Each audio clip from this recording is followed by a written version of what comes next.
এখনো তো অনেকের সদস্যপদ ক্যান্সেল করেছিল, তখন আপনারা কোশ্চেন করেননি। আচ্ছা, তাহলে আপনারা কি অন্যায়ভাবে তো সেও করেছে। এখন আমি যেহেতু কমিটিতে নেই, আমি জায়েদের স্থগিত কিংবা মেম্বারশিপটা ক্যান্সেল ব্যাপারে কিছুই জানি না।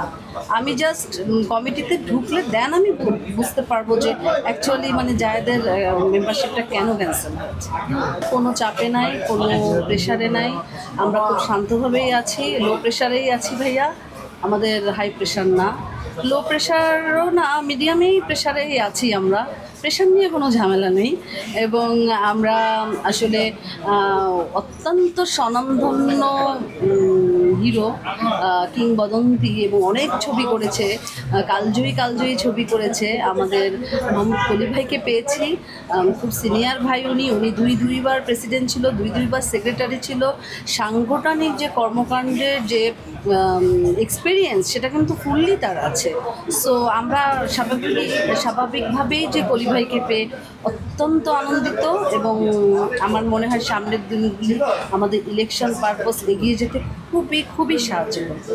এখন আমি নতুন হিসাবে আমি বলবো যে আমি ব্যক্তিগতভাবে আমি বলতে চাই যে এখানে যারা বর্তমান কমিটিতে এখন বর্তমান যারা আছেন, ইলেকশন করবেন প্রেসিডেন্ট এবং সেক্রেটারি, তারা ফুললি আশাবাদী যে তারা বিগত দিনে করে আসছেন।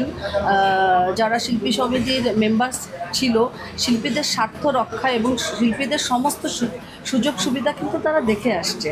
আর আবারও যদি নতুন করে তারা পাশ করে আসে, অবশ্যই শিল্পীদের সর্বোচ্চ সাহায্য করার চেষ্টা তারা করবে, প্রতিজ্ঞাবদ্ধ।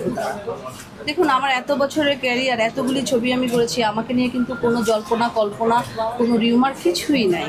কিন্তু হঠাৎ করে কিছু চক্র আমার বিরুদ্ধে এমনভাবে উঠে পড়ে লেগেছে যে আমি যাতে ইলেকশন না করতে পারি।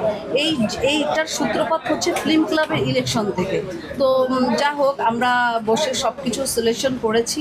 আপনারা এই ব্যাপারে আমাদের জেনিফারের সাথে আমার টোটালি একটা ভুল বুঝাবুঝির অবসান ঘটেছে।